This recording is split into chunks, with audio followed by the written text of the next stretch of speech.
Hello students, good morning. आज हम start करेंगे डाटा हैंडलिंग का लेक्चर नंबर 4। और इस लेक्चर में हम एक्सरसाइज 5.2 कंप्लीट करेंगे, जो आपकी पूरी की पूरी एक्सरसाइज बेस्ड है पाई चार्ट के ऊपर।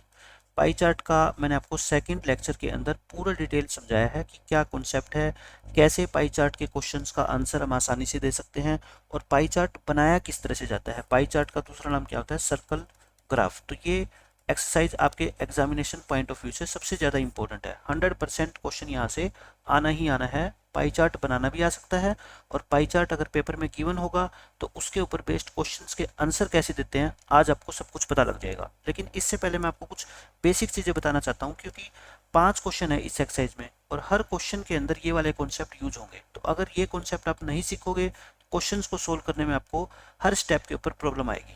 जैसे मैं आपको पहले फर्स्ट एग्जांपल बिल्कुल आसान सा देता हूँ कि मैं कहता हूँ अगर कॉस्ट ऑफ 20 बुक्स आपको गिवन है, मान लो 300 रुपीज, यानी कि 20 बुक आप बाजार से खरीदने जाओगे या नोटबुक है वो 300 की आती है।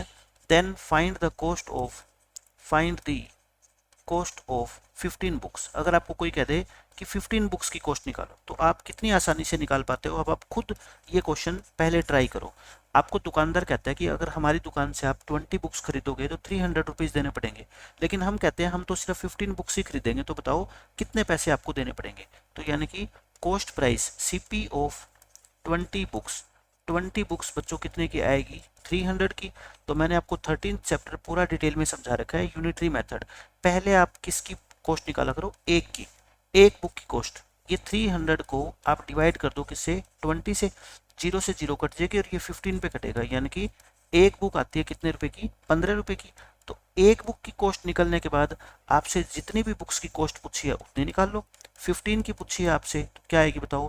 15 रुपीज अगर एक बुक की कॉस्ट है तो 15 बुक की कॉस्ट कितनी आएगी? इस एक बुक की कॉस्ट को 15 बुक की कॉस्ट से 15 बुक से मल्टीप्लाई कर दो, तो कितना आएगा? 225 रुपीज। यानी कि आपकी 15 बुक्स कितने रुपए की आएगी? 225 की। एक क्वेश्चन हो गया आपका सोल्व।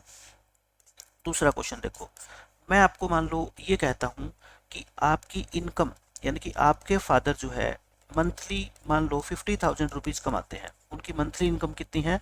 50,000 पर मंथ लिख देता हूँ मैं यहाँ पे, ठीक है? 50,000 मंथली है, और उनमें से जो है वो सेव करते हैं, यानी कि उनकी सेविंग्स है मान लो 30%।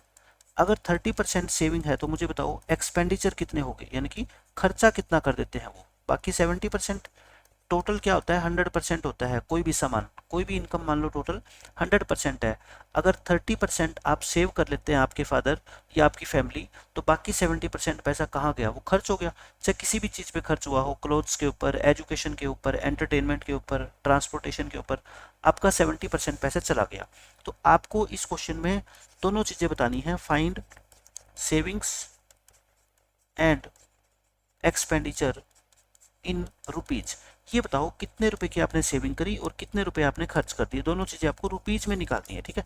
तो देखो सेविंग्स कितनी है बताओ? सेविंग्स वो इक्वल है 30%, लेकिन परसेंट किसी न किसी चीज का तो निकालोगे ना। 30% किसका निकालोगे? जो भी आपकी इनकम है या आपके पापा की इनकम है। कितनी है इनकम? 50,000। 50,000 का 30% मैंने कैसे निकालना सिखा रखा है, 8 चैप्टर में भी आपको बता रखा है। 30/100 कर दो और ऑफ की जगह मल्टीप्लाई का साइन लगा दो और इसको सिंप्लीफाई कर लो। 2 जीरो कैंसिल, 3 5 जा कितना होता है? 15। 1 2 3, 3 जीरो लग गई, तो यानी कि 15,000 रुपीज आप क्या करते हो? सेविंग करते हो। फिर उसके बाद बताओ एक्सपेंडिचर कितने होंगे? क्या लिखोगे बच्चों? एक्सपेंडिचर। ये जो चीज मैं लिखवा रहा हूँ सारी चीज आप अपनी नोटबुक में नोट करना, क्योंकि हर चीज काम आने वाली है पाई चार्ट के क्वेश्चन को सोल्व करने में। ये बेसिक्स है उसका। एक्सपेंडिचर कितना है बताओ? 70%। किसका 70%? 50,000 का। इसी तरह से निकाल लेना, जैसे मैंने ये निकाला है। कितना आ जाएगा आपका? 35,000 रुपीज आ जाएगा। यानी कि 35,000 रुपये आप क्या कर देते हो? खर्च कर देते हो। या आप मेरे को बताओ एक्सपेंडिचर निकालने का दूसरा मेथड भी तो है। आप 50,000 रुपये कमाते थे, उसमें से 15,000 रुपये आपकी सेविंग है, तो बाकी 35,000 रुपये क्या हो गए? आपके एक्सपेंडिचर हो गए। सीधा भी निकाल सकते हो आप, ठीक है? और परसेंटेज तो आपको निकालना आना ही चाहिए। लेकिन अब पेपर में जो क्वेश्चन आएगा या फिर इस पाई चार्ट में जो कॉन्सेप्ट यूज होगा वो ये है जो मैं अब समझा रहा हूँ। आपकी टोटल सेविंग्स जो है, टोटल सेविंग्स मान लो 15% है। मान लो आपके पापा जितने भी पैसे कमाते हैं, हम परसेंट की बात कर रहे हैं, उसका 15% क्या कर लेते हैं, सेव कर लेते हैं। लेकिन आपने एक दिन अपने पापा से पूछा कि पापा मेरे को परसेंटेज समझ नहीं आता, आप मेरे को ये बताओ रुपीज कितने सेव करते हो आप, परसेंट मत बताओ, कितने रुपए की सेविंग हो जाती है वो बता दो। तो आपके पापा ने आपको कहा एंड टोटल सेविंग उन्होंने आपको रुपीज में भी बता दी, रुपीज में बता दी कितनी, 3000। भाई आपने पूछा, आपके पापा ने बता दिया कि हर मंथ अपने घर में 3000 की सेविंग हो जाती है, और परसेंटेज में देखें तो परसेंटेज कितने हैं, वो 15% है। तो क्या आप में इतना दिमाग है कि आप अपने पापा की सैलरी पता कर सको, फाइंड टोटल इनकम, आप उनकी टोटल इनकम फाइंड आउट करो। इनकम का मतलब मैं क्या कह रहा हूँ, सैलरी फाइंड आउट करो, ठीक है। मान लो आप एक गेम ही खेल रहे हो कि आपके पापा ने बता दिया कि बेटा मैं 15% सेविंग करता हूँ, और अगर रुपीज़ में देखूँ तो 3000 करता हूँ, तो बताओ मैं महीने में कमाता कितने हूँ। तो जिस बच्चे में थोड़ा सा भी मैथमेटिकल माइंड होगा ना, वो तुरंत बता देगा। वो ये कहेगा कि चीज़ तो एक ही है, ये सेविंग्स और ये भी क्या है, सेविंग्स, बस फ़र्क क्या है, ये परसेंटेज में गिवन है और ये रुपीज़ में गिवन है, लेकिन बात तो एक ही है। यानी कि 15% की वैल्यू ही कितनी है आपकी, 3000 रुपीज़ है, समझ गए। 15% की वैल्यू कितनी है, 3000। और आपको क्या निकालनी है, इनकम। इनकम हमेशा ही क्या होती है, 100% होती है, ठीक है। पहले 1% की वैल्यू निकालो। अभी मैंने बताया था ये वैसा ही क्वेश्चन है कि 15 बुक्स की कॉस्ट 3000 है, तो एक की कितनी आएगी, इस 3000 को डिवाइड कर दिया करो किससे, 15 से। 15 टू जा 30 और 2 जीरो लग जाएगी, यानी कि 1% की वैल्यू कितनी आ गई बताओ, 200 रुपये आ गई। आपको किसकी वैल्यू निकालनी है, 100% की, क्योंकि जो इनकम होती है वो टोटल कितना होता है, 100% होती है, ठीक है। तो 1% की जो भी वैल्यू होती है ना, ये 1% की, उसको 100 से मल्टीप्लाई कर दो तो कितना आएगा, 20,000। यानी कि आपके पापा महीने में 20,000 रुपीज कमाते हैं। ये इस क्वेश्चन का आंसर आ गया। अब एक और क्वेश्चन मैं आपको देता हूँ, वही क्वेश्चन की टोटल सेविंग। इन चीज़ों को समझ लोगे ना अच्छे से, मैं कहता हूँ आपका ये एक्सरसाइज बिल्कुल आसान लगेगी। टोटल सेविंग है मान लो कितनी, 20%, और टोटल सेविंग अगर मैं रुपीज़ में बात करूँ तो वो मान लो है कितनी, 5,000 रुपीज़। तो आप मेरे को बताओ फाइंड इनकम, इनकम बताओ कि मंथली इनकम आपके पापा की कितनी है। तो उसी तरीके से कॉन्सेप्ट वही, आप क्या करोगे, ये भी सेविंग्स और ये भी सेविंग्स है ना, तो ये 20% और ये 5,000 दोनों क्या है, इक्वल ही है। 20% इक्वल है किसके, 5,000 के। पहले किसकी वैल्यू निकालोगे, 1% की, 5,000 डिवाइड बाई 20। अब किसकी वैल्यू निकालोगे, 100% की। जरूरी नहीं है इसको यहाँ पे काटना, मत काटो चाहे, ठीक है, काटना चाहो तो काट भी सकते हो। ये क्या करो, एक जीरो से एक जीरो कट गई और ये 250 पे कट जाएगा, है ना, 250 रुपीज आ गया। तो 250 को 1% की वैल्यू को 100 से मल्टीप्लाई कर दो, 100% की वैल्यू आएगी। कितनी आगे बताओ, ये 25,000 रुपये। ये आपके पापा की क्या है, मंथली इनकम है। एक कॉन्सेप्ट तो आपको ये परसेंटेज का सीखना है, ठीक है। उसके बाद मैं आपको सिखाता हूँ कुछ और इम्पोर्टेंट चीज़ें।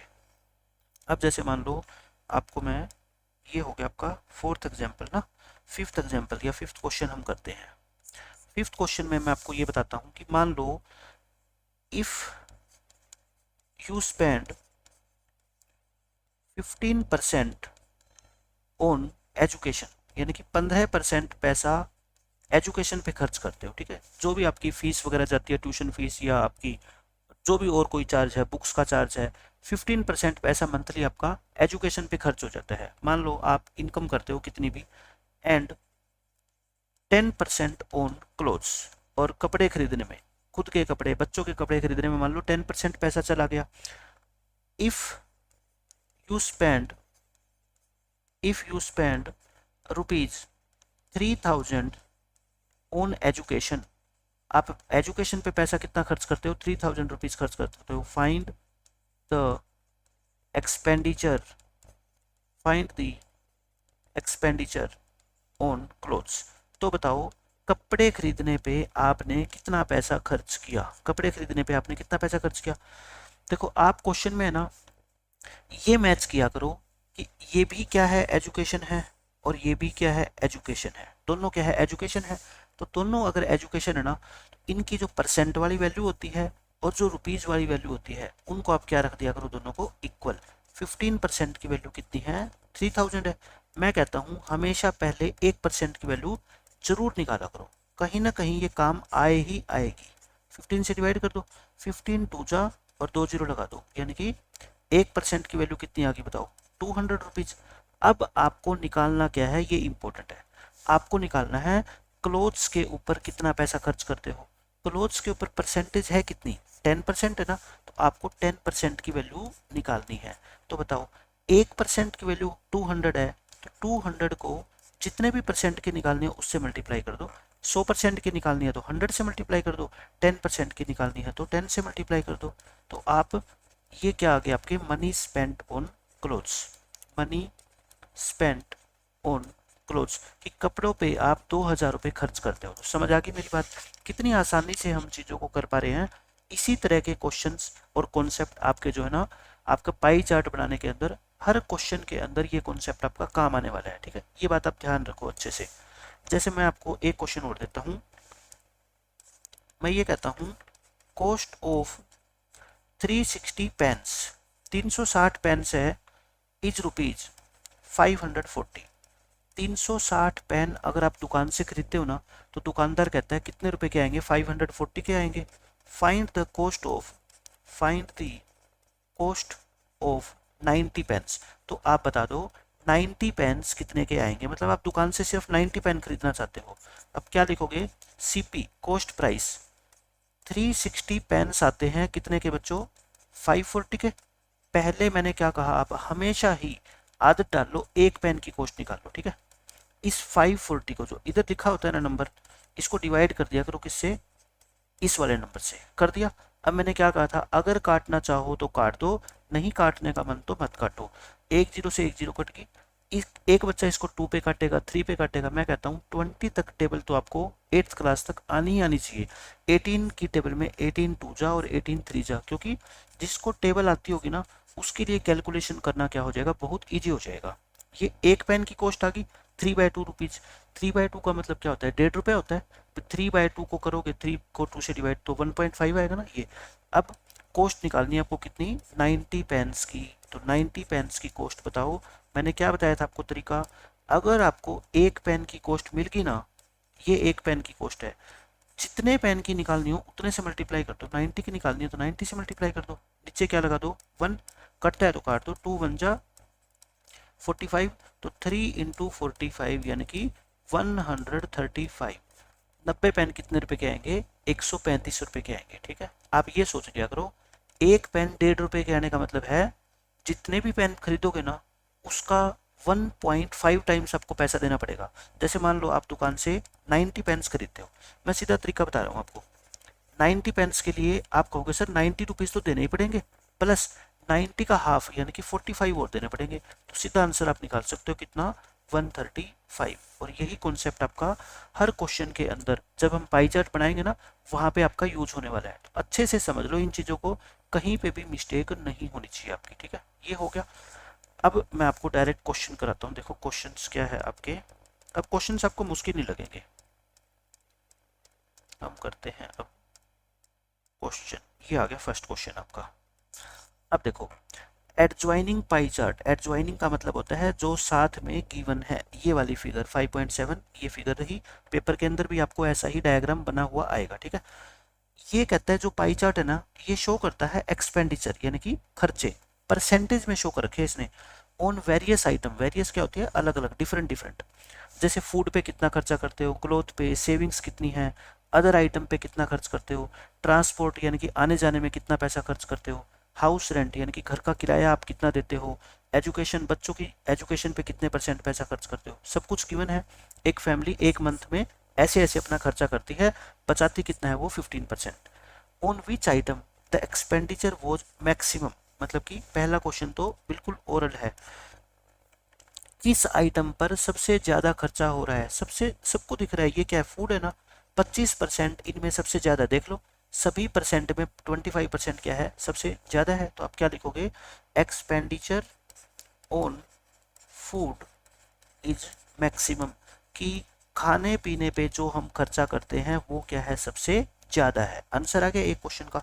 सेकंड क्वेश्चन देखते हैं, इसमें कहता है expenditure on which item is equal to the total savings of the family.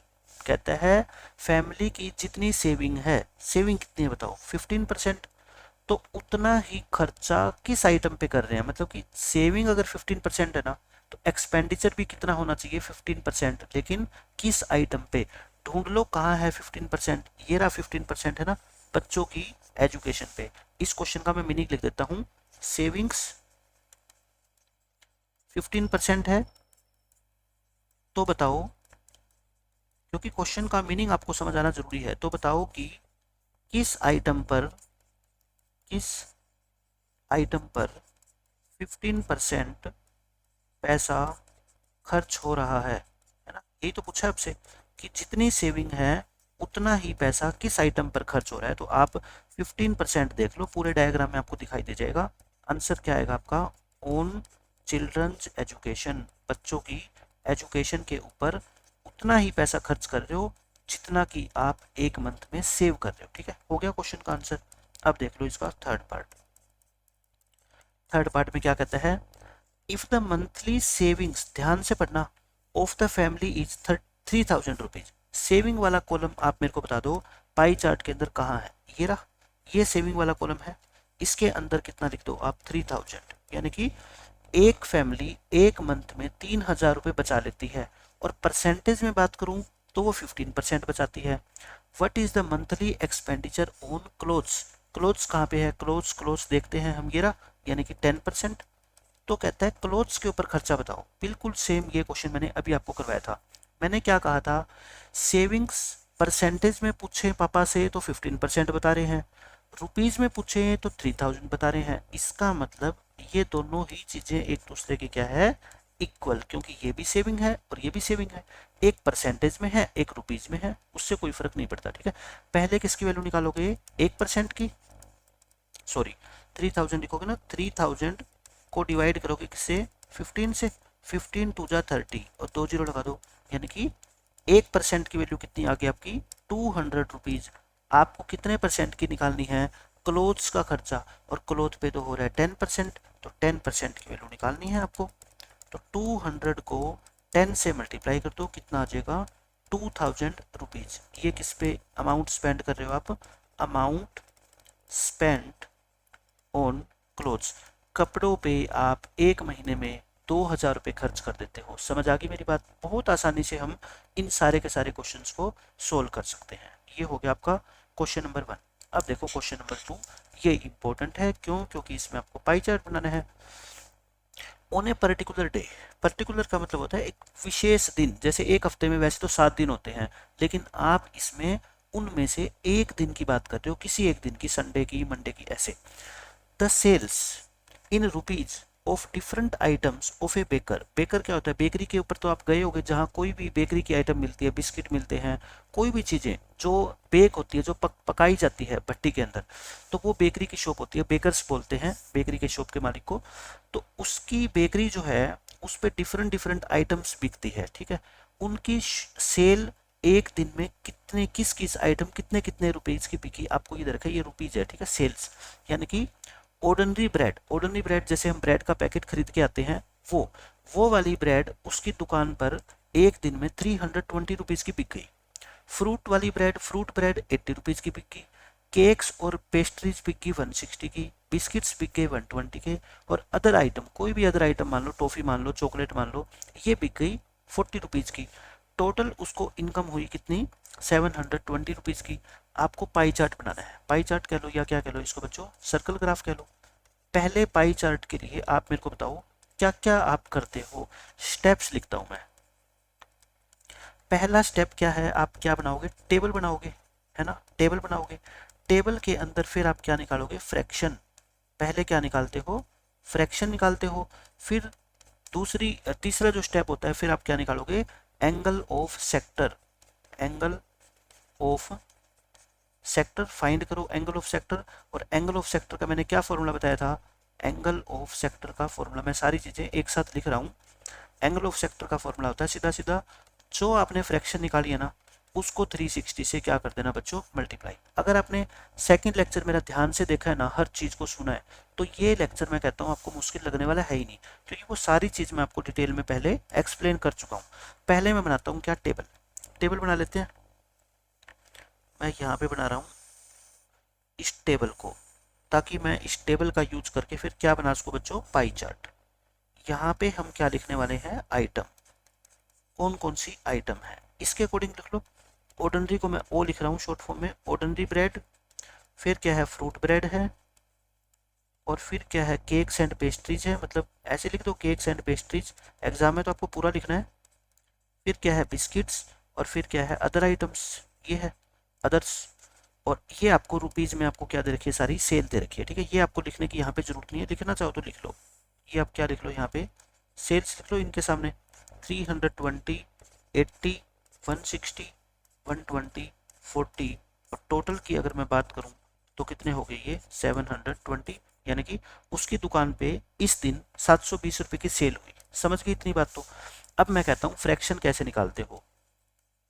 Fraction का ये मतलब होता है, जैसे मान लो आप बच्चे हो, आप अपनी शॉप पे बैठे हो, आपके पापा आए, आपके पापा ने पूछा बेटा टोटल अर्निंग कितने की हुई आज पूरे दिन में, आप कहोगे पापा 720 रुपीज़ की। और उनमें से आपके पापा पूछेंगे ऑर्डिनरी ब्रेड कितने की बिकी, आप कहोगे 320 की। आपके पापा को मैथ बहुत अच्छे से आता है, वो फ्रैक्शन निकाल लेंगे तुरंत कि टोटल अर्निंग में ऑर्डिनरी ब्रेड का हिस्सा कितना है, ऑर्डिनरी ब्रेड का हिस्सा कितना है, फ्रूट ब्रेड का कितना है, केक का कितना है, ठीक है, वो तुरंत पता लगा लेंगे। तो आप कहोगे कैसे, 320 को वो डिवाइड करेंगे, वो 320 को डिवाइड करेंगे किससे, 720 से। समझ गए, वो 320 को डिवाइड कर देंगे 720 से, और आपको डिवाइड करना नहीं है, और बीच में क्या लगा देना, लाइन, क्योंकि जब डिवाइड करोगे मल्टीप्लाई करोगे ना, कन्फ्यूजन नहीं होगी आपको। बीच में क्या लगा देता हूँ मैं, पहले ही लाइन लगा देता हूँ। एग्जाम में बिल्कुल खुला खुला करना है, ठीक है। मेरे पास यहाँ पे स्पेस कम था नीचे, इसलिए ऐसा कर रहा हूँ मैं। एग्जाम में यही टेबल है, पूरे पेज पे बना लेना, चाहे पेज की कोई कमी नहीं होगी आपके पास। ये हो गया। फिर उसके बाद एक आपको मेथड पता लग गया ना, उसके बाद तो सारा एक ही तरीका है। 80 को डिवाइड करोगे आप किससे, 720 से। हर एक को टोटल से डिवाइड करना है, ठीक है। 160 को 720 से करोगे, 120 को 720 से करोगे, और 40 को किससे डिवाइड करोगे आप, 720 से। समझ आ गई मेरी बात आप, बहुत आसानी से। अब आप क्या निकालोगे, एंगल ऑफ सेक्टर। अच्छा, एक बात बच्चा सोच रहा होगा कि इसको मैं कट क्यों नहीं कर रहा, मैं कहता हूँ मत करो कट आप, ठीक है, कट करने की जरूरत ही नहीं है। देखना कितना आसान बना देंगे हम। Angle of sector, angle of sector का फॉर्मूला क्या होता है बताओ, मैंने क्या बताया, ऊपर लिखा हुआ है, फ्रैक्शन को मल्टीप्लाई कर देना आप किससे, 360 डिग्री से। 360 डिग्री से क्या कर दो बच्चों, मल्टीप्लाई, हर एक फ्रैक्शन को। देखो फ्रैक्शन ये रही 320 बाय 720, फ्रैक्शन यू की यू कॉपी कर ली, इसको मल्टीप्लाई करना है 360 से। अगर किसी बच्चे में थोड़ा सा भी दिमाग है ना, उसको पता है कि 360 को जब हम 2 से मल्टीप्लाई करते हैं तो ये कितना आता है, 720 है ना। 36 की टेबल 36 2 जा कितना होता है, 72, ये होता है। अब फिर वो है ना, इसको 2 पे काट देगा सीधा, इसको क्या करेगा, 2 पे काट देगा, और 320 को 2 से डिवाइड करोगे तो कितना आएगा आपका, 160 आ गया। बस एक आ गया ना, उसके बाद क्वेश्चन आसान हो गया। आपने किया क्या है अल्टीमेटली, देखो हर क्वेश्चन में ऐसे ही करोगे, 80 बाय 720 को 360 से मल्टीप्लाई करोगे, इसको 2 पे काटोगे, फिर 80 बाय 2 करोगे तो कितना आएगा, 40, फिर 160। यानी कि कहने का मतलब ये है, ऊपर वाली आइटम को 2 से क्या करना है, अल्टीमेटली आपको डिवाइड करना है, यही तो है रिजल्ट, यही तो आएगा हर बार। 120 को भी क्या करोगे, 2 से डिवाइड करोगे, और फिर इसी तरह से 40 को भी 2 से क्या करोगे, डिवाइड करोगे। ये सबसे इंपॉर्टेंट क्या होते हैं आपके लिए, सेंट्रल एंगल। क्यों, क्योंकि पाई चार्ट के अंदर सेंट्रल एंगल ही तो आपको बनाने होते हैं। तो सेंट्रल एंगल कैसे निकालते हैं मैंने आपको निकाल के दिखा दिया। अब नेक्स्ट पेज पे मैं बना रहा हूँ पाई चार्ट। ये सेंट्रल एंगल मैं याद कर रहा हूँ, 160 40 80 60 20 लिख लेते हैं। 160 40 80 डिग्री 60 डिग्री और 20 डिग्री, क्योंकि अब हम सर्कल के अंदर ये पांचों के पांचों एंगल बनाने वाले हैं। पहले आप क्या करोगे, मैंने बताया था 4 से 5 सेंटीमीटर या 6 सेंटीमीटर का आप क्या कर लेना, एक सर्कल बना लेना।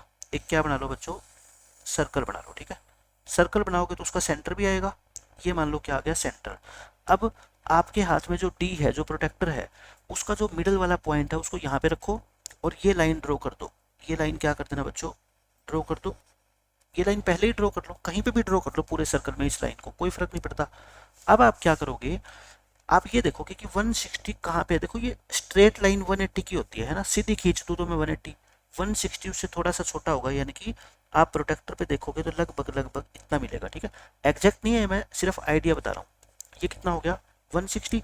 अब मैंने क्या बताया था, इसके बाद यहाँ पे पॉइंट और बेस लाइन आप इसको मानोगे। अब आप प्रोटेक्टर को यहाँ पे रखोगे इस लाइन के ऊपर, और एंगल कितना बनाओगे 40 डिग्री का। ये मान लेता हूँ मैं, इतना क्या आ गया 40 डिग्री का।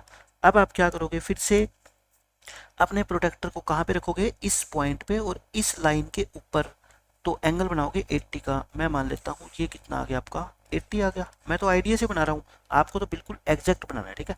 फिर 60 का, वही फिर क्या बन जाएगा आपका ये 60 का, और लास्ट में कितना बच गया 20 का। अब ये मत सोचना सर 60 का तो छोटा लग रहा है 20 का बड़ा लग रहा है, ये सिर्फ क्या है रफ डायग्राम है, ठीक है। आपको मैं आइडिया दे रहा हूँ बनाना कैसे है, मैंने बना दिया। अब इसके अंदर हम क्या लिखेंगे, आइटम्स लिखेंगे। देखो पहली जो आइटम थी आपको याद हो तो ये क्या थी आपकी ऑर्डिनरी ब्रेड थी, है ना, ये थी ऑर्डिनरी ब्रेड। फिर आप इधर जाओगे इस तरह से, है ना, क्लॉकवाइज चलोगे, ये क्या थी फिर आपकी फ्रूट ब्रेड थी, फ्रूट ब्रेड। और फिर थर्ड नंबर पे क्या थे आपके केक्स एंड पेस्ट्रीज थी, केक्स एंड पेस्ट्रीज थी। फोर्थ नंबर पे क्या थे आपके शायद बिस्किट्स थे, और फिर क्या थी आपकी अदर आइटम्स थी, बाकी कोई भी आइटम्स रहेगी, ठीक है। तो ये आपको क्या बनाना है, बस पाई चार्ट बनाना है। यानी कि सर्कल बनाना तो आसान है ही, एंगल भी बना लोगे। सबसे मेन बात तो है ये एंगल निकालते कैसे हैं, ये सबसे इंपॉर्टेंट है, ठीक है। उसका मैंने तरीका बता दिया। जो भी फ्रैक्शन आई ना उसको 360 से मल्टीप्लाई कर देना। एक स्टेप आपको पता लग गया कि ये 2 पे कटेगा, यानी कि हर वैल्यू को, ऊपर वाली हर वैल्यू को आप 2 से क्या करते जाओ, बस डिवाइड करते जाओ, आपका आंसर आता जाएगा। हो गया क्वेश्चन कंप्लीट। अब देखो आपका थर्ड क्वेश्चन, ये भी इंपॉर्टेंट क्वेश्चन है। सॉरी, ये तो 2 एग्जाम्पल थे। अब आपकी एक्सरसाइज स्टार्ट होगी, एक्सरसाइज 5.2। इसमें ये कहता है, ये आपको पाई चार्ट दे रखा है एक, ठीक है। एक सर्वे किया गया ये जानने के लिए कि लोग जो है ना किस टाइप का म्यूजिक पसंद करते हैं। देखो म्यूजिक अलग अलग होता है, जैसे सॉन्ग्स मान लो, कई ये नए ज़माने के सॉन्ग होते हैं, कई पुराने सॉन्ग सुनने पसंद करते हैं, कोई क्लासिकल सॉन्ग होता है, कोई जो है ना अलग अलग तरह के सॉन्ग होते हैं, कोई फोक सॉन्ग होता है, कोई लाइट सॉन्ग होता है, कोई सेमी क्लासिकल होता है, कोई क्लासिकल होता है। अलग अलग लोग की अलग अलग चॉइस है। कोई कहता है मैं फोक सॉन्ग ज़्यादा पसंद करता हूँ, ठीक है, सबकी अपनी अपनी चॉइस है, दे रखा है ये। फिर कहता है from this pie chart answer the following question. First question देखो क्या है, एक सर्वे किया गया कुछ लोगों का, मतलब कि आप एक एरिया में गए और घर घर जाके हर एक फैमिली से पूछा कि सर बताओ आप कौन सा सॉन्ग पसंद करते हो। एक पर्सन ने कहा कि मैं तो लाइट सॉन्ग सुनना पसंद करता हूँ। इस तरह से ये सर्वे किया गया है, ठीक है। और फिर घर आके आपने ये पाई चार्ट बना लिया। If 20 people liked classical music, classical music को कितने लोग पसंद करते हैं 20। देखो क्लासिकल म्यूजिक है कहाँ पे, ऊपर पाई चार्ट में देखो ये रहा, इसके अंदर कितना लिख लो 20 लिख लो, ताकि कंफ्यूजन ना रहे आपको। How many people were served, तो बताओ टोटल कितने लोगों का सर्वे किया गया। मैं कहता हूँ टोटल पीपल हमेशा ही क्या होते हैं 100% होते हैं, यानी कि सर्वे जितने लोगों का किया गया वो 100% होते हैं। जैसे आपके टोटल मार्क्स क्या होते हैं 100% होते हैं। जैसे आपके चाहे 10 नंबर का पेपर हो चाहे 100 नंबर का पेपर हो, टोटल मार्क्स को 100% ही माना जाता है, ठीक है। आपके आए कितने 50% आए 60% आए वो अलग बात है। आपके पापा की टोटल इनकम चाहे 5,000 रुपये हो चाहे 50,000 हो चाहे 1 लाख हो, टोटल को परसेंट में कितना मानते हैं 100% ही मानते हैं, ठीक है। आप मेरे को ये बताओ, मैंने एक बात बताई थी आपको, परसेंटेज में बात करूं तो ये क्लासिकल वाले 10% है, काउंटिंग में बात करूं तो ये 20% है, तो है तो दोनों इक्वल। तो 10% ही क्या है आपके 20% है, समझ गए आप बात। और आपको निकालना है कितने लोगों का सर्वे किया गया। फर्स्ट पार्ट में मैं हिंदी में लिख देता हूँ अगर आपको समझ नहीं आती, कितने पर्सन्स का सर्वे किया गया, यानी कि आपको किसकी वैल्यू निकालनी है फिर बताओ 100% की। 10% की वैल्यू 20 है तो 1% की निकाले पहले, 20/10 2 पे कट गया है ना। 1% किसके इक्वल है बताओ 2% के, तो आपको 100% निकालना है। 100% ये 2 जो है ना इसको 100 से क्या कर लो मल्टीप्लाई, कितना आ गया 200%, यानी कि 200% का आपने सर्वे किया। आप 200% के घर में गए और अलग अलग से आपने ये पूछा कि सर आप कौन सा म्यूजिक पसंद करते हो। तो फर्स्ट क्वेश्चन का आंसर आपका आ गया। अब करते हैं हम सेकंड क्वेश्चन, सेकंड पार्ट यानी कि इसी क्वेश्चन का। विच टाइप ऑफ म्यूजिक, कौन सा music is liked by the maximum number of people, यानी कि सबसे ज्यादा, मैं यहाँ पे हिंदी लिख देता हूँ, सबसे ज्यादा लोग, सबसे ज्यादा लोग किस तरह के म्यूजिक को पसंद करते हैं, किस तरह के म्यूजिक को पसंद करते हैं। ये जो मैं चीज़ें लिख रहा हूँ हर चीज़ आपकी नोटबुक में नोट होनी चाहिए, ताकि बाद में जब आप रिवाइज करोगे ना आपको मज़ा आ जाएगा पढ़ के, बुक आपको खोलने की जरूरत ही नहीं पड़ेगी। म्यूजिक को पसंद करते हैं, तो बताओ सबसे ज़्यादा लोग, देखो परसेंटेज के अंदर सबसे ज़्यादा क्या है, 40% दिखाई दे रहा है ना आपको सबको, ये 40% है।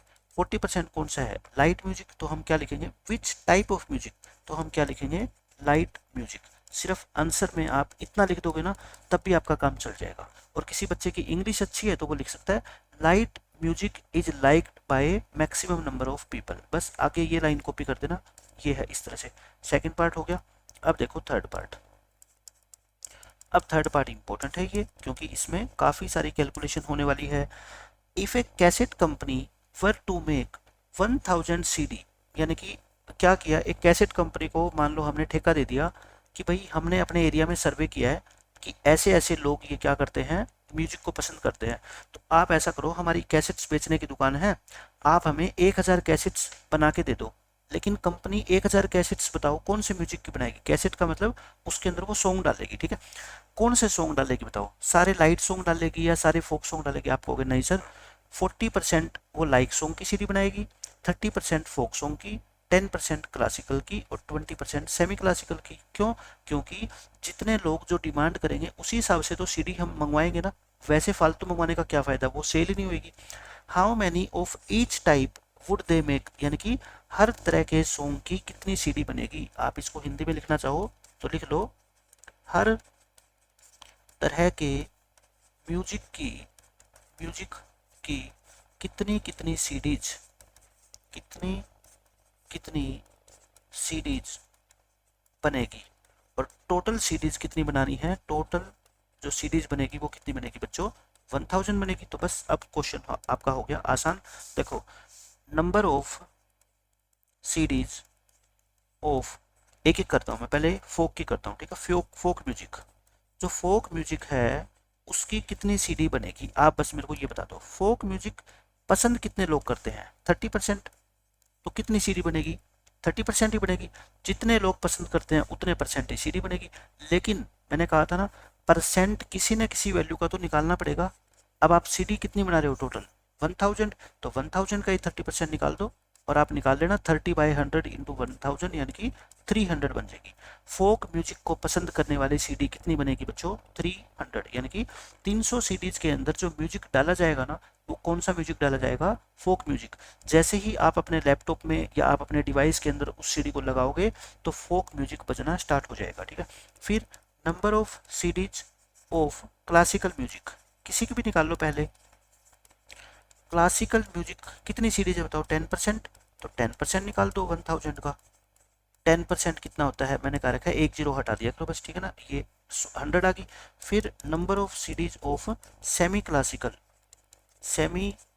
क्लासिकल म्यूजिक, वो कितना है बताओ, 20%। किसका 20%, 1000 का, कितना हो जाएगा 200। फिर लास्ट में आप क्या निकाल लो बच्चों, number of series of light music कितने बताओ, 40%। 40% 1000 का कितना होएगा, 400। आपको ये चारों के चारों निकाल के दिखानी थी, मैंने बहुत आसानी से निकाल दी, ठीक है। सिर्फ आपको परसेंटेज निकालनी है कि किस म्यूजिक की कितनी सीरीज तैयार करेगी वो कंपनी। हो गया क्वेश्चन खत्म। अब देखो इस क्वेश्चन में क्या कहता है, a group of 360 people were asked to vote for their favourite season, यानी कि मान लो आपके स्कूल में 360 बच्चे हैं। आप ऐसे एग्जाम्पल सोचा करो कि आपके दिमाग में अच्छे से उसकी पिक्चर बन जाए। आपके पूरे स्कूल में मान लो 360 स्टूडेंट्स हैं और उनसे स्कूल के प्रिंसिपल ने कहा कि बच्चों आप कौन कौन सा सीजन पसंद करते हो, समर का मतलब गर्मी, रेनी बारिश का, विंटर मतलब सर्दी। हर बच्चे ने अपना अपना वोट डाल दिया, मतलब कि हर बच्चे को एक एक स्लिप दे दी गई और कहा प्रिंसिपल सर ने कि सब बच्चे अपनी अपनी स्लिप पर अपने फेवरेट सीजन का नाम लिख लो। कुछ बच्चों ने नाम लिखा उसके ऊपर समर, ऐसे कितने बच्चे थे 90। कुछ बच्चों ने नाम लिखा रेनी सीजन सर मैं सबसे ज़्यादा पसंद करता हूँ, ऐसे कितने बच्चे थे 120। और विंटर सीजन को पसंद करने वाले कितने बच्चे थे 150। अब ये सारी की सारी स्लिप्स एक साथ करके और एक बॉक्स के अंदर डाल दी गई, ये हो गया। फिर बताते हैं विच season goat the most vote, यानी कि सबसे ज़्यादा वोट किस सीजन को मिले, सबसे ज़्यादा किस सीजन को बच्चे पसंद करते हैं, सीधा ही दिख रहा है मेरे को विंटर, तो क्या लिखेंगे विंटर सीजन। इस क्वेश्चन का आंसर क्या आ जाएगा, winter season got the most votes, है ना। आगे सेम टू सेम लिख दो, जैसे बच्चों को आदत होती है ना इंग्लिश के पैराग्राफ के अंदर कि कहीं पे भी छोटा सा अगर वर्ड उसको दिख जाएगा तो वो पूरी लाइन कॉपी कर देगा, तो वैसे ही आपको मैथ में कॉपी करनी है। ये हो गया। अब सेकंड पार्ट देखो, find the central angle of each sector. अब ये इंपॉर्टेंट है, हम जैसे पाई चार्ट बनाते हैं ना, इसका सेंट्रल एंगल कितना होगा, इसका कितना होगा, इसका कितना होगा, तो मैं आपको टेबल बना के दिखा देता हूँ, ठीक है, क्योंकि टेबल से ही सेंट्रल एंगल निकलेगा। पहले फ्रैक्शन निकालनी पड़ेगी, फिर उसके बाद सेंट्रल एंगल निकलेगा, तो बनाते हैं टेबल। क्यों, क्योंकि थर्ड पार्ट में आपको पाई चार्ट भी ड्रॉ करना है, और पाई चार्ट के लिए क्या चाहिए अपने को, टेबल चाहिए, तो फिर बना लेते हैं। यहाँ पे क्या लिख दो आप, सीजन लिख दो। सीजन कौन सा है, देखो एक समर है, एक रेनी सीजन है, और एक विंटर का सीजन है। ये तीन तरह के सीजन आपको दे रखे हैं यहाँ पे। और यहाँ पे क्या लिख दो, number of votes. Number of votes लिख दो या नंबर ऑफ स्टूडेंट्स लिख दो, एक ही बात है, क्योंकि स्टूडेंट ही तो वोट करेंगे। ये 90 स्टूडेंट ने किया वोट, ये 120 ने, और ये 150 ने। टोटल कितने स्टूडेंट है, मेरे को दिखाई दे रहे हैं 360, क्योंकि लिखा भी हुआ है। टोटल कितने स्टूडेंट है बच्चों, 360। अब सबसे पहले मैं निकालूंगा क्या, फ्रैक्शन। ये वही बात है, ऐसे समझ लो आप इस क्वेश्चन को कि आपकी टोटल सेल कितनी हुई दुकान पे एक दिन में, 360 रुपए की। ये मान लो क्या है, आपकी चिप्स है ना। ये मान लो क्या है, कुरकुरे है। आप ऐसे समझा करो क्वेश्चन को ये। और ये मान लो आपकी क्या है, चॉकलेट्स है, ये चॉकलेट्स है, या टॉफी मान लो, ये टॉफी। तो आपके पापा ने आके पूछा, बेटा बताओ आप चिप्स की फ्रैक्शन क्या है, तो आपकी बार आप ज़्यादा पढ़े लिखे हो आपके पापा से, आप उनकी हेल्प करोगे। आप बताओगे पापा ऐसा है, इन 90 को है ना टोटल कितने रुपए की बिक्री हुई उससे डिवाइड कर दिया करो, बस सीधा सीधा आंसर निकल जाएगा, है ना। अब आपके पापा को भी आइडिया लग गया। अब आगे से वो खुद डिवाइड करेंगे, कितना, 120 को 360 से डिवाइड करेंगे, और फिर 150 को 360 डिवाइड करोगे। अब डिवाइड करना नहीं है, बस इतना ही छोड़ना है, ठीक है। अब आपको क्या निकालना है बताओ, एंगल ऑफ सेक्टर। क्या बोलते हैं, एंगल ऑफ सेक्टर बोल दो या सेंट्रल एंगल बोल दो, एक ही बात होती है। या क्या बोल दो इसको, सेंट्रल एंगल, दोनों का एक ही मतलब है। अब बताओ ये कैसे निकलता है, आप खुद बताओ मेरे को। ये फ्रैक्शन को, जो भी फ्रैक्शन है उसको हम किससे मल्टीप्लाई करते हैं बताओ, 360 से। सेंट्रल एंगल का फॉर्मूला क्या होता है, हर बार लिखा करो, देखो आप, सेंट्रल एंगल क्या होता है, फ्रैक्शन जो भी आपकी आई है उसको मल्टीप्लाई किया करो किससे, 360 से। अब आप कहोगे सर ये तो फिर हमारे को 360 से 360 कट ही गया, तो सीधा ही आंसर कितना आ गया, 90 डिग्री। कहने का मतलब हर क्वेश्चन में ये 360 से 360 कट जाएगा, तो इसका आंसर कितना आएगा, 120 डिग्री, और इसका आंसर कितना आएगा, 150 डिग्री। एक पता लग गया ना, उसके बाद तो आपको आइडिया हो जाएगा कि हर बार ये 360 कैंसिल हो जाएगा, जो ऊपर नंबर है यही हमारा क्या है, आंसर आ जाएगा। आ गया सेंट्रल एंगल, क्वेश्चन खत्म। अब थर्ड क्वेश्चन क्या है, पाई चार्ट बनाना है, तो पाई चार्ट बना लेते हैं हम। क्या बनाएंगे बच्चों, अब पाई चार्ट। पाई चार्ट के अंदर बताओ आप कैसे बनाओगे, पहले एक क्या बनाओगे, सर्कल 4, 5 या 6 सेंटीमीटर लगभग इतना, यानी कि ना ज़्यादा छोटा लगे ना ज़्यादा बड़ा। ये सेंटर है जहाँ पे आपने कंपास रखी थी। एक आप बेस लाइन ड्रॉ कर लो स्केल से, कैसी भी कर लो, ठीक है। और सिर्फ पेंसिल का यूज करना है। इसका एंगल कितना है बताओ, 90 डिग्री, पीछे से देख लो, फिर 120 डिग्री, और इसका कितना है 50 डिग्री, 150 डिग्री। अब आप क्या करोगे, 90 डिग्री करना है सबसे पहले। 90 डिग्री आपको पता है बिल्कुल स्ट्रेट एंगल होता है, तो यहाँ से बिल्कुल ऊपर जाओगे। क्या करोगे बच्चों, बिल्कुल ऊपर जाओगे ना, तो यहाँ पे जाके ये आपका कितना हो जाएगा, 90। फिर इसको बेस लाइन मानोगे, है ना, ऐसे टेढ़ा कर लेना आप अपने प्रोटेक्टर को। फिर 120, देखो 120 का आइडिया देता हूँ। ये 90 तो यहाँ तक हो जाएगा, इससे थोड़ा सा और ऐसे जाएंगे ना, ये कितना बच जाएगा, 120। इसको मेजर करने की जरूरत ही नहीं है, ये अपने आप ही कितना बच जाएगा आपका, 150, क्योंकि तीन ही तो सेक्टर है, 1, 2 और 3, ये तीन हिस्से हैं इस सर्कल के, बना दिए। अब बताओ 90 डिग्री को वाले को क्या लिखोगे, इसके अंदर ही लिख देना यहाँ पे समर सीजन, और इसको क्या लिखोगे 120 वाले को रेनी सीजन, और इसको क्या लिखोगे विंटर सीजन। ये आपको पाई चार्ट बनाना था, हमने क्या बना दिया, पाई चार्ट बना दिया। थर्ड क्वेश्चन का आंसर आ गया आपका, ये हो गया। अब देखो क्वेश्चन नंबर 3, आपको वही पाई चार्ट बनाना है। The table shows the colours preferred bye A group of people, यानी कि हमने कुछ लोगों का सर्वे किया। प्रेफर का मतलब होता है प्राथमिकता देना, प्राथमिकता देना। प्राथमिकता का मतलब आप क्या पसंद करते हो, आप किस कलर को सबसे ज़्यादा पसंद करते हो। आप ये मान लो कि जो है ना नंबर ऑफ पीपल, ये आप स्टूडेंट ही मान लो, आप पीपल को छोड़ा करो, आप अपने स्कूल पे, आप अपनी क्लास के अंदर बात लेके आया करो, ठीक है, उससे आपको मजा आएगा। स्टूडेंट्स इन योर क्लास, आप ये मान लो कि आपकी क्लास में टोटल 36 स्टूडेंट है और उनसे टीचर ने पूछा कि बताओ बच्चों आप कौन कौन सा कलर पसंद करते हो। आपके पास 4 चॉइस है, ब्लू, ग्रीन, रेड और येलो, ठीक है। 18 बच्चों ने कहा कि हम तो मैडम ब्लू कलर को पसंद करते हैं, और 9 ने कहा ग्रीन कलर, रेड कितने ने कहा 6 ने, येलो कितने ने कहा 3, क्योंकि येलो कलर बहुत कम बच्चों को पसंद होता है। ये हो गया। अब हम इसका क्या बनाएंगे, पाई चार्ट। लेकिन पाई चार्ट बनाने से पहले क्या बनानी पड़ेगी अपने को, टेबल बनानी पड़ेगी।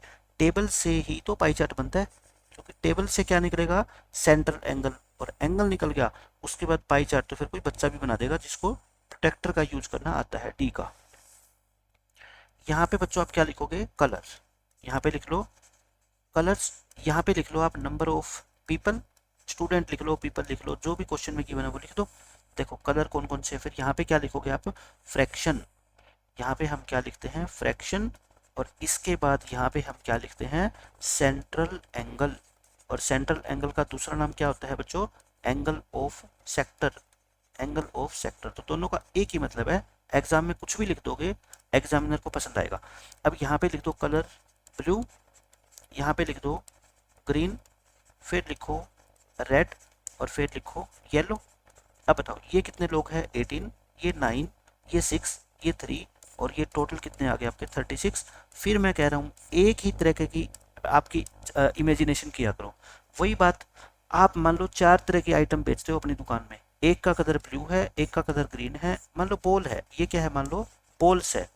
आप 4 कलर की बॉल्स बेच रहे हो, ब्लू कलर की आपने बॉल बेची 18, ग्रीन कलर की इतनी, रेड कलर की इतनी, टोटल पूरे दिन में आपकी कितनी बॉल्स बिकी, 36। अब आपके पापा दुकान पे आए, आपसे फिर पूछेंगे कि बेटा बताओ आपने ब्लू कलर की जो बॉल बेची है उसकी फ्रैक्शन कितनी है। अब आप पढ़े लिखे हो ही, मैंने आपको लास्ट क्वेश्चन में बताया था, आप तुरंत बता दोगे। पहले क्या करोगे, आप लाइन ड्रॉ कर लो, ठीक है, ताकि कैलकुलेशन के अंदर कोई मिस्टेक ना हो। अब आपने इतना टॉपिक पढ़ लिया ये, तो आप तुरंत बता दोगे कि पापा आपको मैं इतनी बार बता चुका हूँ कि ये 18 जो लिख रखा है ना, आप इसको कॉपी कर लिया करो, नीचे जो टोटल है उससे डिवाइड कर दिया करो, है ना। अब आपके पापा को समझ आ गई बात, वो हर बार ऐसे ही करेंगे। यहाँ लिख रखा है उसको कॉपी करेंगे, 36 से डिवाइड करेंगे, यहाँ लिख रखा है उसको कॉपी करेंगे और 36 से डिवाइड करेंगे।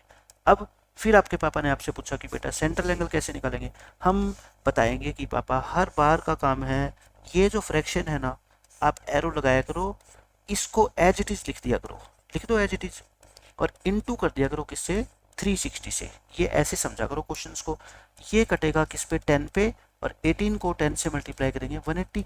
इसका मतलब आपको तो पता लग गया कि हर बार ये 36 तो 360 पे कटे ही कटेगा 10 पे, तो यानी कि ऊपर वाला जो नंबर है इसको हर बार अपने को 10 से क्या करने पे, मल्टीप्लाई करने पे आंसर मिल जाएगा। 6 को 10 से करेंगे 60 डिग्री, 3 को 10 से करेंगे कितना आ गया 30। मैंने कहा था एक एंगल सिर्फ निकाल लो, उसके बाद आपको 100% आइडिया हो जाएगा कि नेक्स्ट एंगल कैसे निकलेगा। कैसे निकलेगा, हर बार इन नंबर्स को हर बार 10 से मल्टीप्लाई करके निकलेगा, निकल गया। उसके बाद पाई चार्ट में बना के नहीं दिखा रहा, क्योंकि वही आपको ये सारे के सारे एंगल ड्रॉ करने हैं, डी लेके प्रोटेक्टर लेके, और आप सोल्व कर सकते हो क्वेश्चन को, ठीक है। मेन तो ये टेबल ही होती है। अब ये देखो, ये इंपॉर्टेंट क्वेश्चन है आपका, इसमें आपको पाई चार्ट गिवन है और आपको अलग अलग क्वेश्चंस का आंसर देना है। इसमें कहता है ये जो पाई चार्ट है ना, ये क्या इन्फॉर्मेशन दे रहा है कि एक स्टूडेंट है, उसके डिफरेंट डिफरेंट सब्जेक्ट में नंबर कितने आए हैं ये नहीं बता रखा, बस उसके जितने भी नंबर आए हैं ना, मान लो मैथ में उसके जितने भी नंबर आए हैं, उसको सेंट्रल एंगल कितना मिला 90 का, इंग्लिश वाले को इतना, हिंदी वाले को इतना, साइंस वाले को और सोशल साइंस वाले को। ये क्या आपका एसएसटी है। क्या आप इस डायग्राम को देख के बता सकते हो कि बच्चे के सबसे ज्यादा मार्क्स किस में आए हैं, एंगल ही देख लो, सबसे ज्यादा हिस्सा किसको मिला है, मैथमेटिक्स को, 90 डिग्री सबसे ज्यादा है ना इनमें से, देख लो। तो इसका मतलब मैथमेटिक्स में इसका स्कोर क्या है, सबसे ज्यादा। ये क्वेश्चन आपसे पूछा नहीं गया, जस्ट मैं आपको बता रहा हूँ कि इस डायग्राम को रीड कैसे करेंगे, ठीक है। सबसे कम मार्क्स किस में आए हैं आप बता दो, सबसे छोटा सेंट्रल एंगल इंग्लिश का, बच्चे इंग्लिश में वीक होते हैं, इसमें क्या आ गया, मान लो सबसे कम मार्क्स आए। इस तरह से आप ये बता सकते हो देख के कि सबसे ज़्यादा और सबसे कम मार्क्स किस किस सब्जेक्ट में आए हैं, या फिर सबसे ज़्यादा किस में आए, उससे कम, फिर उससे कम, यानी कि डिसेंडिंग ऑर्डर में भी आप आराम से लिख सकते हो। अब ये कहता है अलग अलग सब्जेक्ट में ये नंबर है। If the total marks obtained by the students were 540, ये स्टूडेंट्स नहीं है, ये स्टूडेंट है, ठीक है, ये एक स्टूडेंट की बात कर रहे हैं। इस स्टूडेंट ने टोटल 540 मार्क्स लिए हैं। Answer the following question. In which subject did the student score 105 marks. ये कहता है, मैं पहले ऐसा करता हूँ, सभी सब्जेक्ट के है ना मैं मार्क्स निकाल लेता हूँ। क्या निकाल लेता हूँ मैं बच्चों? सभी सब्जेक्ट के मार्क्स निकाल लेता हूँ। आप लिख लो, फर्स्ट ऑफ ऑल स्टार लगा के लिख लो, क्योंकि उसके बाद आपको अपने सभी क्वेश्चंस का आंसर मिल जाएगा। First of all find the marks scored by him, scored by him यानी कि जो स्टूडेंट है, इन ईच सब्जेक्ट। आप ये निकाल लो हर सब्जेक्ट में उसको कितने कितने मार्क्स मिले हैं। उसके बाद तुरंत आप आंसर दे दोगे कि किस तीनों क्वेश्चन का आंसर आप तुरंत दे दोगे, ठीक है। अब हम निकालते हैं एक एक करके। पहले ये बताओ, ये 90 डिग्री है, मैथमेटिक्स को कितना हिस्सा मिला? 90 डिग्री। इसको ये मिला, इसको ये मिला, है ना। टोटल कितने डिग्री है? ये टोटल 360 डिग्री है। टोटल कितने डिग्री है? टोटल 360 डिग्री है। डिग्री में तो 360 है ये, लेकिन टोटल मार्क्स उस स्टूडेंट ने कितने लिए हैं? टोटल मार्क्स कितने लिए हैं बताओ आप मेरे को? 540। तो 360 डिग्री ही 540 है। तो पहले क्या निकालोगे बच्चों आप? एक डिग्री की वैल्यू 500। ऐसा क्वेश्चन मैंने करवाया था, याद हो तो? 360 पेन 540 के आए थे, है ना। इसलिए मैंने वहां पे करवाया था कि अब कैलकुलेशन आपके लिए आसान होए। 0 से 0 कट की, 18 2 जा 18 3 जा, यानी कि 1 जो डिग्री है ना वो 3/2 मार्क्स के इक्वल है। और 3/2 का मतलब क्या होता है? 1.5 होता है, ठीक है। ये आ गया। अब बताओ आप मेरे को क्या लिखेंगे? अब हम अलग अलग सब्जेक्ट के लिखते हैं। 1 डिग्री किसके इक्वल आ गया बताओ? 3/2 के। 1 डिग्री किसके इक्वल आ गया? 3/2 के। अब मैं नेक्स्ट पेज के ऊपर लिख रहा हूँ, यहाँ पे मैं सब्जेक्ट लिख रहा हूँ। यहाँ पे क्या लिख दूंगा मैं? सब्जेक्ट। एक टेबल बना देता हूँ मैं, उससे आपको सब क्वेश्चन समझ आ जाएगा। यहाँ पे क्या लिख लो? उसकी डिग्री या सेंट्रल एंगल लिख लो। यहाँ पे क्या लिख लो बच्चों? सेंट्रल एंगल लिख लो। और यहाँ पे क्या लिख देना? उसके मार्क्स लिख देना कि इस सब्जेक्ट में उसने कितने मार्क्स लिए हैं। सब्जेक्ट कौन कौन से है देखो, मैथ सब्जेक्ट है उसका, लाइन लगा दो। फिर उसके बाद जो है सब्जेक्ट हम एक बार देख लेते हैं, maths, SST, science, Hindi, English. यहाँ पे क्या लिख दो आप? एसएसटी, फिर आप लिख दो क्या? साइंस, फिर आप लिख दो हिंदी, और फिर आप लिख दो इंग्लिश। ये हमने लिख दिए सारे। अब हम लाइनें लगा देते हैं ताकि कैलकुलेशन करना आसान हो जाए। ये लाइन लगा दी हमने। लास्ट पेज पे मैंने क्या निकाला था देखो, पूरा जो सर्कल होता है वो 360 डिग्री का होता है, और टोटल मार्क्स कितने लिए स्टूडेंट ने? 540। तो 360 डिग्री की वैल्यू इतनी, तो एक डिग्री की वैल्यू कितनी आ गई? 3/2। इतना तक तो आपको पता होना चाहिए, ठीक है। एक डिग्री आ गया। अब इनके एंगल लिखे। मैथ्स में कितना है? 90, 65, 80। देखो कितना कितना है ये? 90, 65 डिग्री, ये 80 डिग्री। कॉपी करना है सिर्फ आपको, ठीक है। ये 70 और ये 55। ये कितना है बच्चों? 70 डिग्री, और ये कितना है? 55 डिग्री। हो गया ये। अब हम क्या निकाल लेते हैं? सभी सब्जेक्ट में मार्क्स निकाल लेते हैं इसके। बताओ, जितने भी डिग्री है ना उसको 3/2 से मल्टीप्लाई करो, क्योंकि 1 डिग्री किसके इक्वल है? 3/2 के। तो इसको 90 को 3/2 से मल्टीप्लाई कर दो, ये उसके मार्क्स आ जाएंगे किसमें? मैथ्स में। 65 को 3/2 से मल्टीप्लाई कर दो, 80 को 3/2 से मल्टीप्लाई कर दो, 70 को 3/2 से मल्टीप्लाई कर दो, और 55 को 3/2 से मल्टीप्लाई कर दो, ठीक है। इस तरह से सारे मल्टीप्लाई कर लो। अब देखो कैसे करोगे। ये 2 पे कट रहा है सीधा, है ना, 45 पे। 45 इंटू 3, 45 3 जा करोगे 135, यानी कि मैथ्स में उसने 135 मार्क्स लिए हैं। आप कहोगे सर ऐसा कैसे? बिग पेपर जरूरी थोड़ा है 100 नंबर का होता है। कई स्टेट ऐसे हैं जहाँ पे बोर्ड के एग्जाम आज भी 150 मार्क्स के होते हैं, ठीक है। और यूनिवर्सिटी के अंदर तो जब आप कॉलेज में जाओगे, ग्रेजुएशन, पोस्ट ग्रेजुएशन, वहाँ पे मैक्सिमम पेपर आपके 150 मार्क्स के होते हैं। जैसे बीएससी जो बच्चे करते हैं उनको पता है, मैथ्स का पेपर, फिजिक्स का पेपर, केमिस्ट्री का पेपर, ये 150 मार्क्स के होते हैं। तो ये आपको कंफ्यूज नहीं होना इसमें। एसएसटी में ये भी करोगे। अब देखो ये 2 पे कट नहीं रहा, तो कोई बात नहीं। 65 को 3 से मल्टीप्लाई करो, कितना आ गया? 195। और 195 को 2 से क्या कर दो? डिवाइड। 2 9 जा 19, 2 7 जा और 0.5 लगा दो, है ना, इतने मार्क्स आए इसके एसएसटी में। फिर ये कट जाएगा, है ना, कितने आ गए आपके 120 आ गए, 120 मार्क्स आए इसके साइंस में।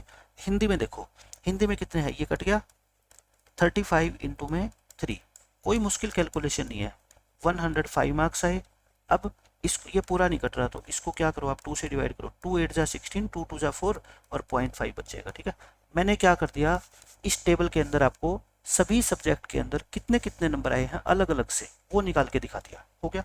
अब आपसे क्या पूछा है, अब आप देख लो। अब आपसे पूछा है फर्स्ट क्वेश्चन में, देखता हूँ मैं नेक्स्ट पेज के ऊपर, मैंने हाँ ये कॉपी कर रखा है। इसमें पूछा है किस सब्जेक्ट में उसके 105 मार्क्स आए हैं। आप पीछे टेबल देखो, ये टेबल पेपर में बनानी है आपको। 105 मार्क्स देख लो किस में आए हैं, हिंदी में। तो फर्स्ट क्वेश्चन का आपका आंसर क्या आ गया बताओ, हिंदी। क्या लिखेंगे हम, in Hindi he has scored 105 marks. तो फर्स्ट क्वेश्चन का आंसर बच्चों आप क्या लिखोगे, in Hindi he has scored, he has scored 105 marks, यानी कि हिंदी के पेपर में उसने 105 मार्क्स लिए हैं। अगर हिंदी में लिखना चाहता है बच्चा ऐसे लिख लो। सेकंड में कहता है how many more marks were obtained by the student in maths than in Hindi. कहता है मैथ्स में हिंदी से कितने नंबर ज़्यादा आए हैं। लिख लो, मैथ्स में हिंदी से कितने मार्क्स ज़्यादा आए हैं, ये पूछा है ना। मैंने बताया था ना, टेबल बना लोगे तो बच्चों सारे क्वेश्चन का आंसर आपको मिल जाएगा। आप देखो पीछे टेबल पलट लो पेज। मैथ्स में कितने मार्क्स आए 135, हिंदी में कितने आए 105। आप लिख लो, मैथ्स में कितने 135, हिंदी में कितने, हिंदी ये रहा 105। कितने नंबर ज़्यादा है भाई, आंसर डिफरेंस निकालना है आपको।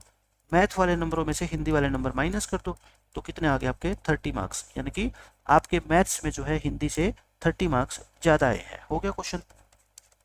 थर्ड क्वेश्चन देखो, एग्जामाइन। एग्जामाइन का मतलब चेक करो, चेक करो का मतलब सिर्फ आपको देखना है। Whether the sum of the marks obtained in social science and mathematics. कहता है चेक करो कि सोशल साइंस और मैथमेटिक्स में मिला के जो मार्क्स आए हैं क्या वो ज़्यादा है more then in science and Hindi. तो अपन तो चेक करते हैं, पहले किसका निकालेंगे, अच्छा आपको है ना, अब मार्क्स निकालने की जरूरत नहीं है कि सोशल साइंस में कितने नंबर आए, मैथ में कितने आए, साइंस और हिंदी में कितने। आप है ना एंगल से ही देख सकते हो, है ना, एंगल से देखो।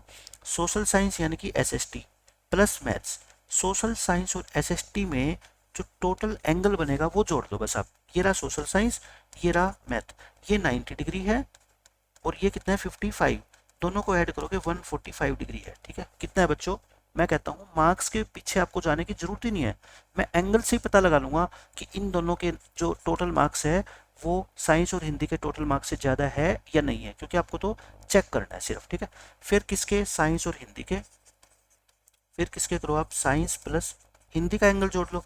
देखना साइंस कितना है 80 डिग्री और हिंदी कितना है 70 डिग्री, 80 प्लस 70 कितना है 150। आप बता दो, इसने कह रखा है चेक करो कि सोशल साइंस और मैथ के नंबर मिला के क्या साइंस और हिंदी के टोटल मार्क्स से ज़्यादा है क्या। आप कहोगे नहीं सर ज़्यादा नहीं है, ये तो सिर्फ 145 डिग्री है और ये कितना है 150 डिग्री। तो हम क्या लिखेंगे, नो, हम लिख देंगे answer no, it's not true, it's not true, कि जो आप कह रहे हो हमारे को चेक करने के लिए वो ट्रू नहीं है, बल्कि साइंस और हिंदी में जो टोटल मार्क्स आए हैं ना वो ज़्यादा है किससे, जो एसएसटी और मैथ्स में मिला के उसके टोटल मार्क्स आए हैं। ठीक है, तो ये था आपका फोर्थ क्वेश्चन। अब देख लो आपका फिफ्थ क्वेश्चन, इसमें भी आपको क्या बनाना है। इसमें कहता है number of students in A hostel speaking different languages is given below. यानी कि जैसे मान लो आप कॉलेज में जाओगे तो वहाँ पे हॉस्टल होता है, यूनिवर्सिटी में जाओगे या जो बच्चे जेएनवी में जवाहर नवोदय विद्यालय में पढ़ते हैं उनको पता है हॉस्टल के अंदर स्टूडेंट जो होते हैं उनका सर्वे किया गया कि जो अलग अलग लैंग्वेजेस बोलते हैं, क्योंकि आप जब कॉलेज में जाते हो बाहर इंजीनियरिंग करने या डॉक्टर की पढ़ाई करने, एमबीबीएस करने, तो वहाँ पे हर स्टेट से लोग आते हैं। कुछ बच्चे मान लो अपने नॉर्थ इंडिया से होते हैं, नॉर्थ इंडिया में हरियाणा, पंजाब, राजस्थान, दिल्ली, यूपी, बिहार, यहाँ के ज़्यादा लोग क्या बोलते हैं, हिंदी, इंग्लिश। जैसे जो साउथ साइड से जो लोग आते हैं, आंध्र प्रदेश के हैं, ठीक है, और अपने तेलंगाना के हैं और कर्नाटका के हैं, यहाँ के लोग ज़्यादा क्या बोलते हैं, इंग्लिश। मराठी कौन बोलते हैं, महाराष्ट्र के लोग। तमिल ज़्यादा कहाँ पे बोली जाती है, तमिलनाडु के अंदर। बंगाली कहाँ पे बोली जाती है, वेस्ट बंगाल, पश्चिम बंगाल में। इस तरह से मान लो total students, number of student, ये आप ये मान लो कि आपका ही ये कॉलेज है, ये क्या है, total number of students in your college. आप है ना हर चीज़ खुद के ऊपर लेके चला करो, आपको समझ आ जाएगा। आप मान लो या क्लास मान लो, आप एक कॉलेज के अंदर एमबीबीएस की पढ़ाई कर रहे हो और आपकी क्लास में टोटल 72 स्टूडेंट है, और आपने सर्वे किया कि कितने लोग कौन सी लैंग्वेज बोलते हैं, उसमें आप खुद भी इंक्लूड हो, और आप खुद क्या बोलते हो, मान लो हिंदी बोलते हो, ठीक है, ये हो गया। आपको ये डाटा डिस्प्ले करना है पाई चार्ट के रूप में, मतलब आपको इसका पाई चार्ट बना के दिखाना है, तो बना लेंगे। क्या करेंगे, सबसे पहले तो आप कहोगे सर पाई चार्ट तो बाद की बात है, पहले क्या बनाएंगे, टेबल। क्योंकि पाई चार्ट के लिए क्या चाहिए होता है, सेंट्रल एंगल, और सेंट्रल एंगल कहाँ से निकलता है, टेबल से। टेबल बना लेते हैं हम। यहाँ पे आप क्या लिखोगे, लैंग्वेज। यहाँ पे क्या लिखोगे आप, नंबर ऑफ स्टूडेंट्स। जो इसमें लिख रखा है ना, यहाँ पे देखो, ये लैंग्वेज, ये नंबर ऑफ स्टूडेंट, यही कॉपी कर रहा हूँ मैं। फिर आप क्या लिखते हो तीसरे नंबर पे, बताओ, फ्रैक्शन। और चौथे नंबर पे और लास्ट में आप क्या लिखते हो, बताओ, सेंट्रल एंगल। यही सबसे इंपॉर्टेंट होता है, क्योंकि जो हम सर्कल बनाते हैं वो सेंट्रल एंगल पे ही तो बेस होता है ना, और तो किसी चीज़ का यूज ही नहीं होता उसमें, सेंट्रल एंगल का ही यूज होता है। लैंग्वेज, यहाँ पे आप लिखो बच्चों क्या, हिंदी। फिर आप क्या लिखो, इंग्लिश। फिर आप लिख लो मराठी। फिर आप लिखो तमिल। और आप फिर लिखो बंगाली। ये अलग अलग भाषाएं बोलने वाले स्टूडेंट्स हैं आपके हॉस्टल में। कितने लोग हिंदी बोलते हैं, सबसे ज़्यादा लोग। फिर 12 बोलते हैं इंग्लिश। और फिर जो रीजनल लैंग्वेज होती है, यानी कि जो एक पर्टिकुलर एरिया के अंदर बोली जाती है, वो स्टूडेंट आपको कम ही मिलेंगे, ये क्योंकि हिंदी सबसे ज़्यादा बोली जाती है इंडिया में। ये फ्रैक्शन। अब फिर वही बात आ गई, टोटल स्टूडेंट्स कितने हैं, 72। वही, आप दुकान पे बैठे हो, आपके पापा फिर आ गए। आज फिर आपके पापा ने पूछा कि बेटा बताओ हिंदी बोलने वाले बच्चे कितने हैं, आपने तुरंत कह दिया कि पापा 40। लेकिन आपके पापा ने कहा नहीं, फ्रैक्शन बताओ, है ना। तो फिर फ्रैक्शन बताओ, रोज रोज का काम हो गया ना ये तो। अब तो आपको पता लग जाना चाहिए कि इसकी फ्रैक्शन कैसे निकालते हैं, टेबल की शक्ल ही याद हो जानी चाहिए आपको। आप कहोगे इस 40 को ऊपर रख दो, है ना, जो मैंने टोटल कर रखा है ना नीचे 72, इस टोटल को नीचे रख दो, बस अपना क्या आएगा, आंसर। अब आपके पापा को आइडिया हो जाएगा, अब आपका वो दिमाग दिखाएंगे, वो हर क्वेश्चन में ऐसा करेंगे। ये कितना आएगा, 9/72। ये कितना आएगा, 7/72। और ये कितना आएगा, 4/72। अब आपको काटने पीटने की जरूरत नहीं है, इतना ही छोड़ो, ठीक है। फिर आपके पापा फिर आपसे पूछेंगे कि बेटा सेंट्रल एंगल भी बता दो। फिर आप क्या कहोगे, बताओ। अब आप खुद से जवाब देना सीखो कि हर बार फ्रैक्शन को, सेंट्रल एंगल का फॉर्मूला क्या होता है, जो फ्रैक्शन है ना उसको 360 डिग्री से क्या कर दो, मल्टीप्लाई कर दो, है ना, आंसर आता जाएगा। आप एक बात याद रख लो, 72 को 5 से मल्टीप्लाई कर दो तो 360 आता है, यानी कि 360 को 7, ये लिखो पहले तो, फ्रैक्शन इंटू 360। मैंने क्या बता रखा है, एक एंगल जिस बच्चे ने निकाल दिया ना, उसको आइडिया हो जाएगा कि नेक्स्ट कैसे निकलेगा। ये 5 पे कटेगा सीधा ही, ठीक है। 72 5 जा कितना होता है, 360, यानी कि 40 इंटू 5 कितना होता है, 200।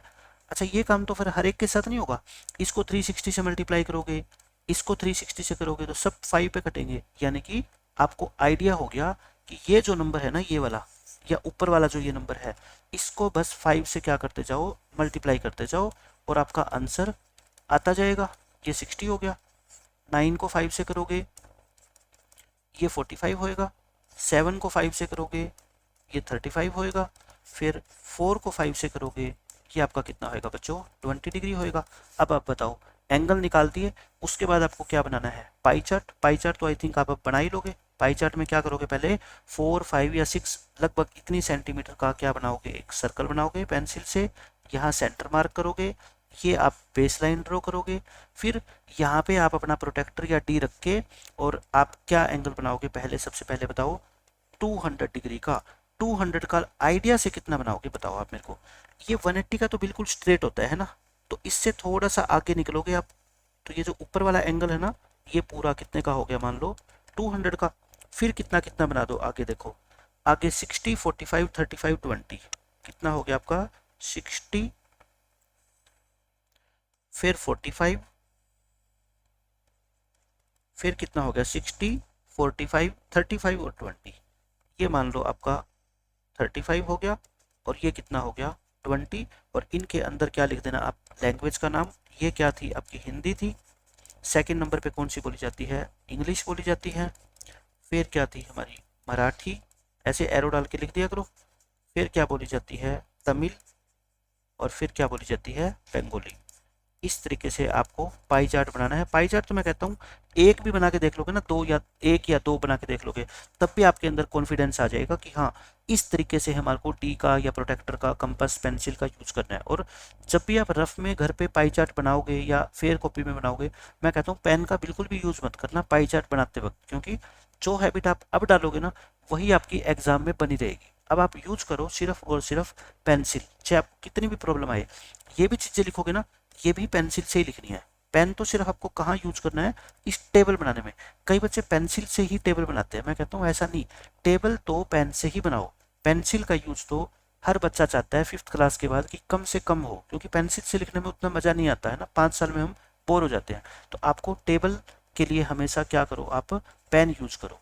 पेंसिल का यूज सिर्फ कहाँ करना है, जब आप सर्कल बनाओगे, पाई चार्ट बनाओगे, उसके अलावा कहीं पे भी पेंसिल का कोई यूज नहीं करना। तो ये आपका था एक्सरसाइज 5.2। अब हमारी रह गई सिर्फ 5.3 एक्सरसाइज, और वो एक्सरसाइज सबसे इजी है और आपको समझने में सबसे ज़्यादा मज़ा आने वाला है, क्योंकि उसमें कोई फॉर्मूला नहीं है, बिल्कुल आसान चीज़ें हैं जो आपकी डेली लाइफ से रिलेटेड चीज़ें हैं। ठीक है, तो मिलते हैं नेक्स्ट लेक्चर में। Bye bye, take care.